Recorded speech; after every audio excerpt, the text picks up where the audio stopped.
Hello everyone. I'm going to do something a little different today. I'm going to do a doodle and I'm going to talk about why we should stay motivated in whatever it is we choose to do. So life, to me, is about experiences.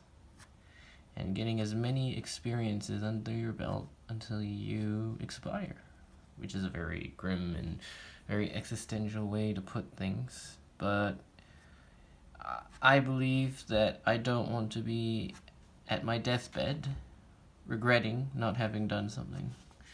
Now that doesn't mean I'm going to go out and do reckless things. I'm not a person for skydiving or big heights, but within my level of comfort and out of my comfort zone, I want to try my hardest to do whatever it is and pursue whatever it is that I wanted to do in my life.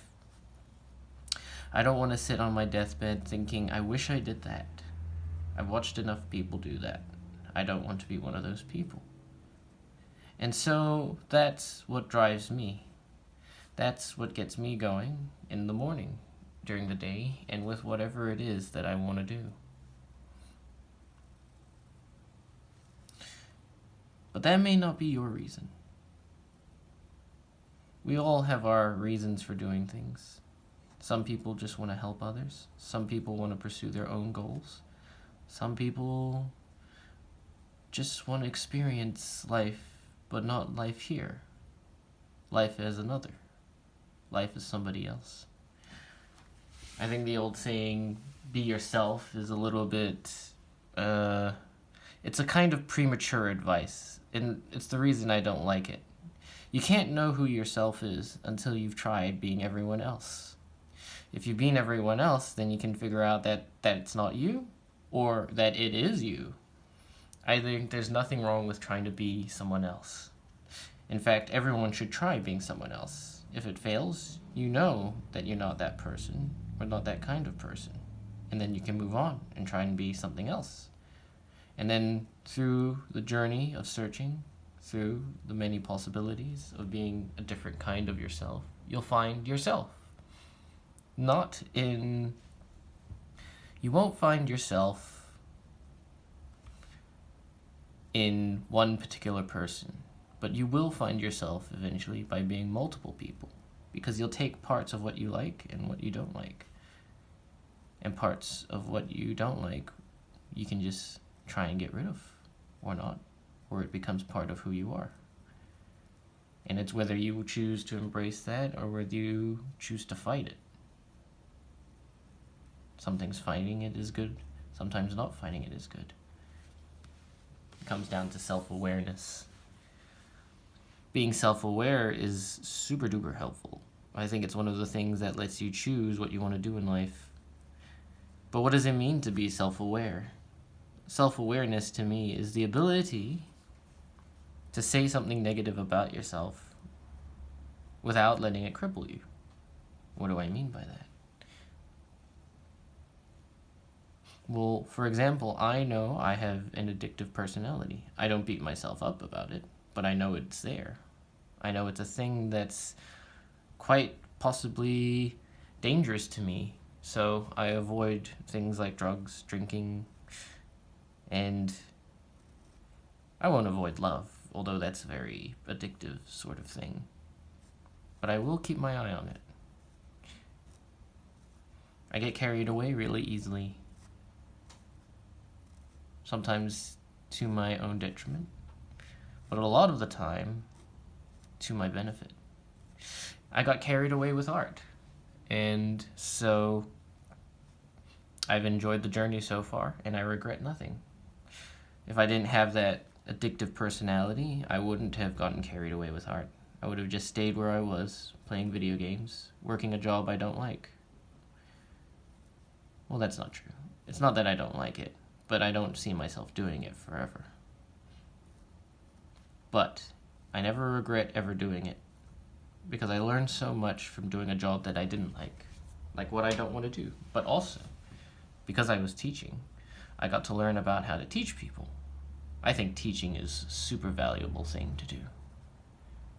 If you learn how to teach, you can learn how to teach yourself.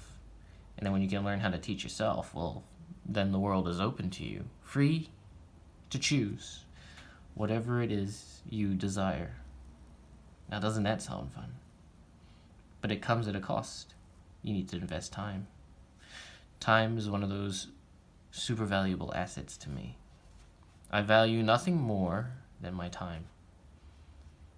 Money comes and goes, but I have the luxury of saying something like that. I grew up relatively in a comfortable lifestyle. Some of you may have not. Some of you may have, but just didn't realize it.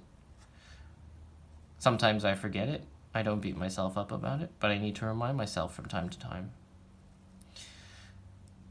But it comes with its own little fights and tribulations. No one quite respects when you are having troubles or complaining about something. They just say, well, you had a privileged lifestyle. And to an extent, they're right, but they're also wrong, because people who say that never really grew up in that sort of lifestyle, so how could they know what it's like? How could they know what it feels like to be judged like that?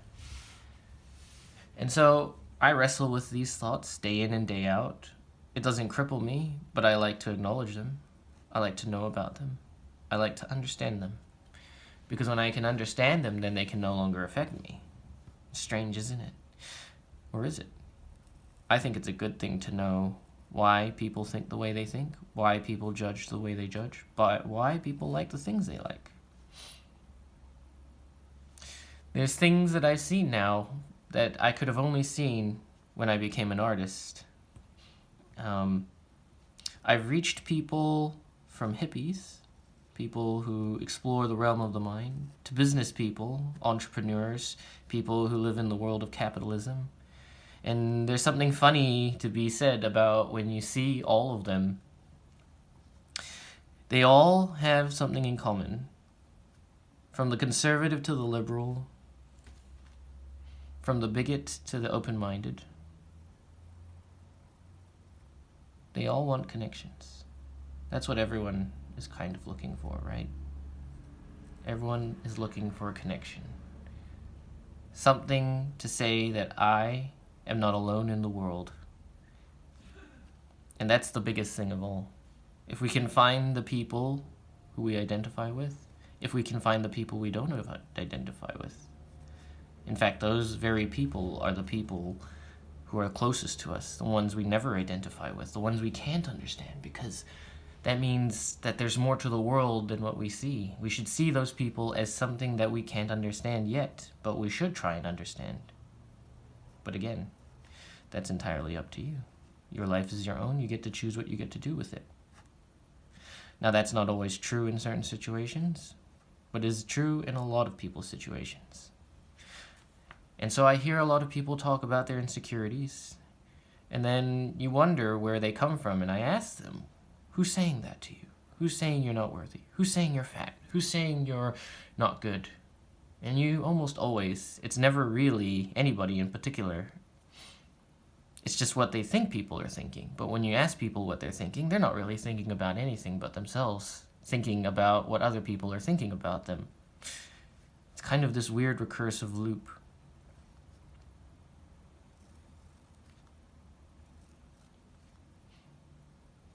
In fact, if you think anyone's judging you, they really aren't.